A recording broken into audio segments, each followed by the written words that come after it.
pull out my.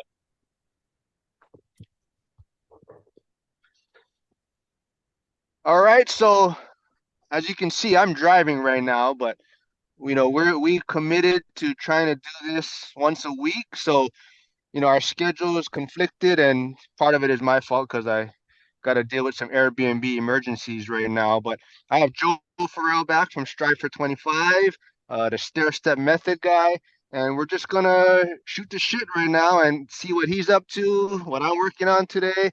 But he has some exciting stuff he wants to talk about right now. So, welcome back, Joel. Thanks. So, you and I missed each other this morning. I was coming back in town from Columbus for a author podcast event, and you were working on some other stuff with the businesses. And so, there's one quote that I heard from different speakers, but one quote that stands out from all the speakers that I witnessed yesterday that just blew me away. And now I'm blanking on what her name was. Kristen, I'll remember what her name is. But she was talking about the comfort zone, and how if you stay in this kind of like pain, pain is the push you out of your comfort zone, and to get out of get out of your own way, kind of a thing. That if you stay in this pain and push yourself and grind yourself, that triggers the amygdala and doesn't let you ever get into the flow state. And so you want to stay in your comfort zone. And as she's talking about this stuff, I'm like, dude, I'm not, this is not computing for me, because the only reason that I'm even here talking about a podcast or a book or whatever is because like I had to jump out of the comfort zone and jump into to waters and just figure shit out, force myself to figure things out. And so we're going through this talk, and I have my big old notebook that I'm making all these notes, and I in the moment writing stuff like, this does not compute, is what I wrote down. This does not compute. And I sat there and I just relaxed for a second. I just tried to soak it all in. And then she said something and brought up a slide that just blew me away. She said, the comfort zone, yes, you want to stay in your comfort zone, but how do you go from your comfort zone to your goal, or to the next thing you're trying to go? There's a gap in between there. This is what you do. You expand your comfort zone. And I'm like, what? And then she said, you have to be comfortable with putting yourself out there. Become comfortable with being okay with failure. Be okay with being uncertain and having doubt. That you're wrapping your comfort zone around this stuff that's going to push you. I'm like, holy shit, it just hit me. And I talk about a lot on this channel, on my channel, Tim Grover, and that's kind of how I was trying to relate this in my brain. Tim Grover talks about grinding. If all you're doing is grinding, over time, you're going to be left with dust, and we don't want that, right?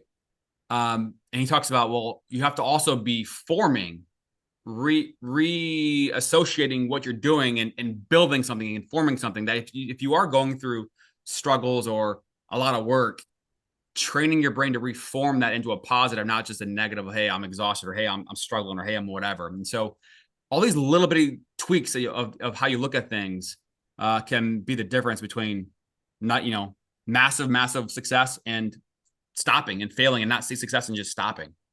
So that's just one thing that just stood out that I just want to say out there out loud. Like, holy shit, expand your comfort zone.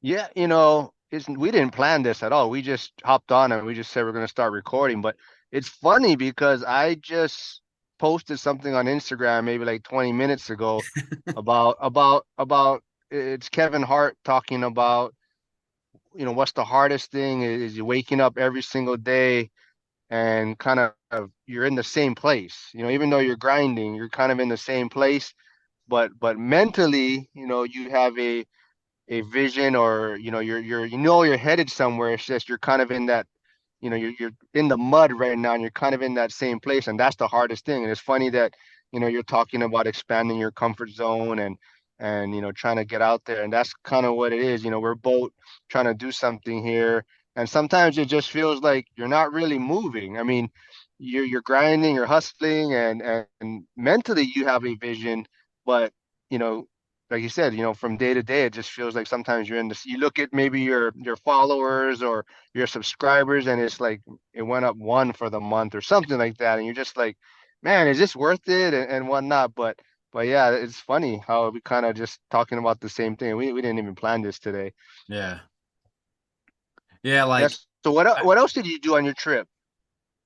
well, I had the best pizza roll that I've ever had in my entire life. It was called an Italian pizza roll. Just crispy, gooey, good sauce. But I went to a restaurant called The Goat after the event last night and Oh, had some good food.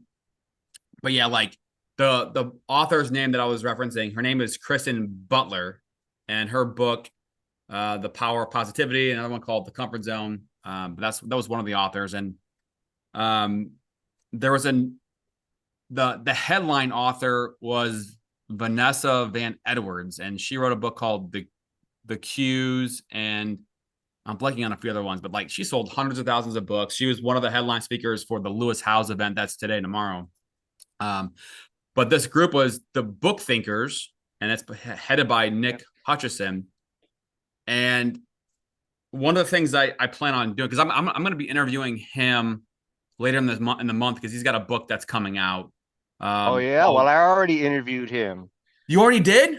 Yeah, but I'm not gonna release it till the Yeah, book comes out. Yeah. which I So I think is beat you on that November, one. Yeah. right? Yeah, I beat you to somebody. That's awesome.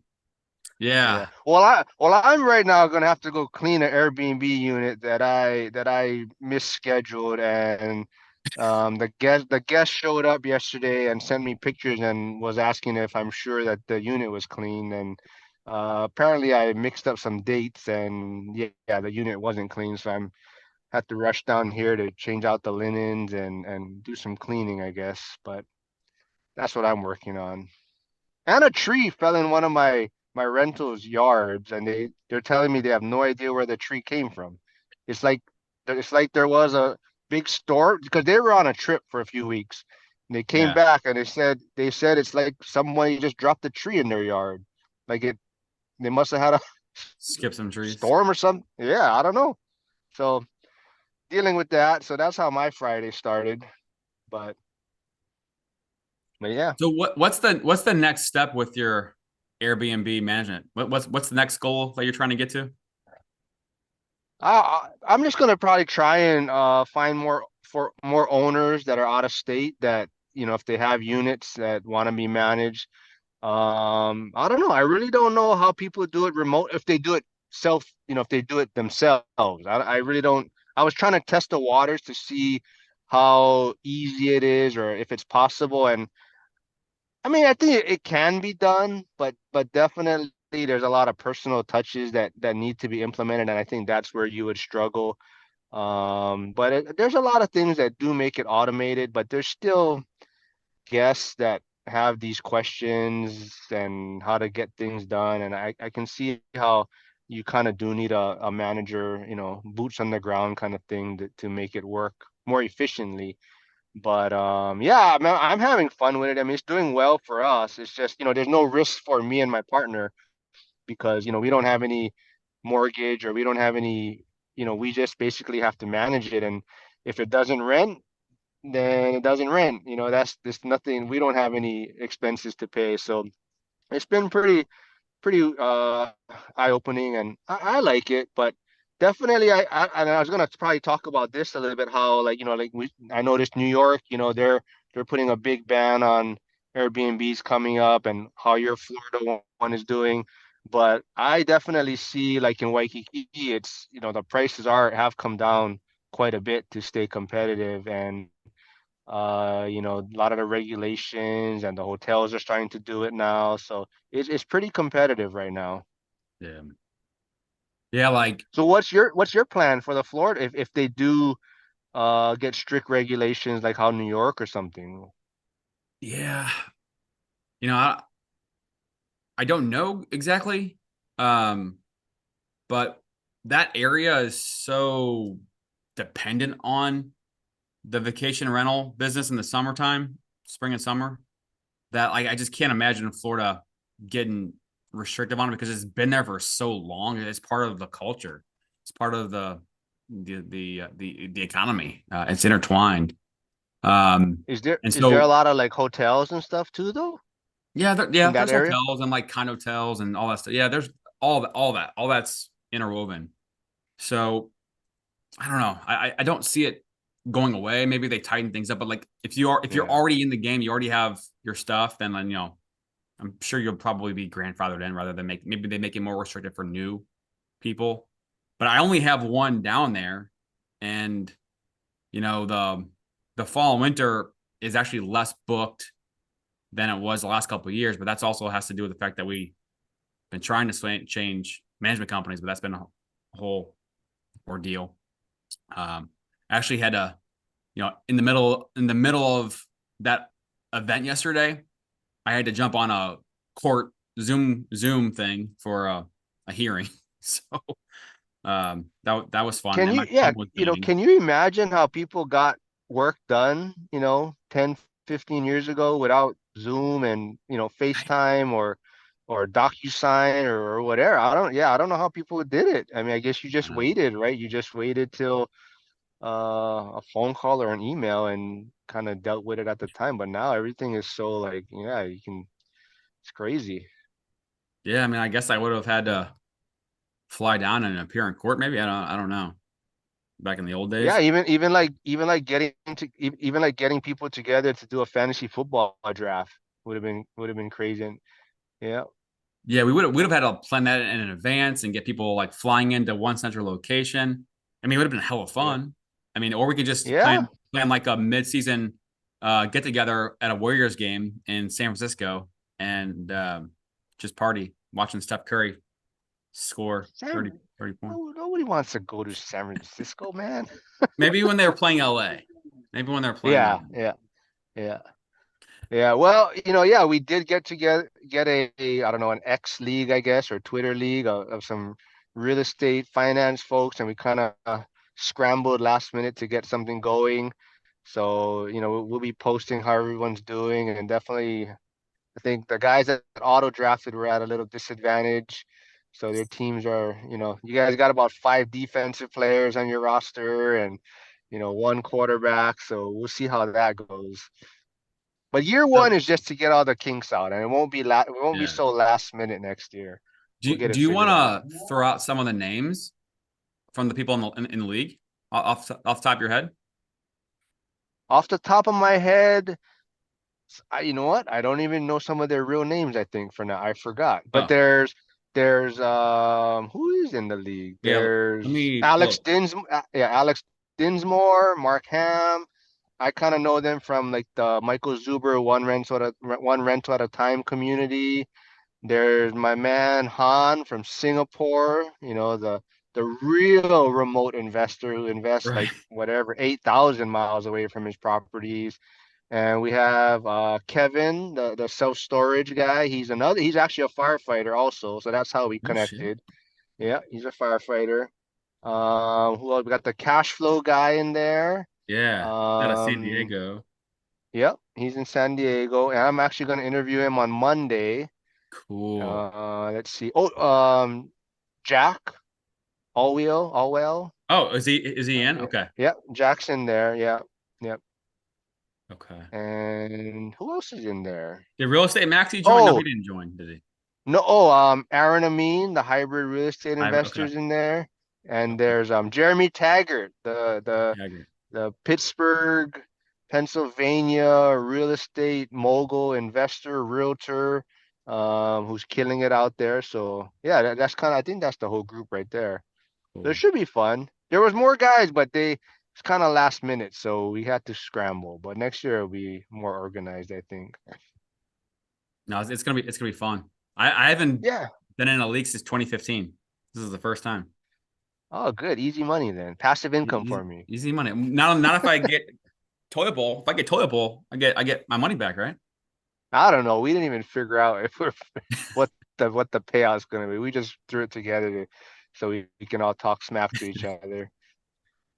So, complete side note, I'm just thinking, speaking of getting a trophy, winning a league or winning a so we go to this, my wife and I go to this trivia event for my mother-in-law's neighborhood every year. We get a group of friends and we're all like the same age and we probably get middle of the pack every time. And, you know, you just never know. You never know. Because on my channel, one of the things I talk about is what if you're just one stream away from financial freedom? One thing going your way, one side hustle, one thing. So one of the people that comes with us every year, one of my friends, Seth, he invites another one of his friends to come. And the day out, he's like, yeah, and by the way, this guy's a ringer, so we're probably gonna win. I'm like, okay, whatever. Well, we freaking won that thing and dominated like it was our business. It's like, dude, it's the exact same team from last year. Last year we were like middle, and now we're number one. Just never know. Just one piece away from being the best. Just one piece away. Yeah, yeah. Yeah, that's what I was telling Lawrence Briggs too. He commented on Twitter. I said, he said he didn't know about football or anything, and I said, hey, just like real estate, you can always learn, and this generates passive income also. So, That's but awesome. yeah, we'll have fun though, man. But yeah, like I said, we just wanted to stay committed to doing this weekly, and we just kind of jumped on and decided to talk about anything. And like I said, I gotta go clean this unit for these people that I messed up Cool. on. And you just got back on your trip, so yeah, thanks for doing this, and yeah, we'll do it next week again, man. All right. See you, Mark. All right, man. Thanks, Joe. Bye. Thanks.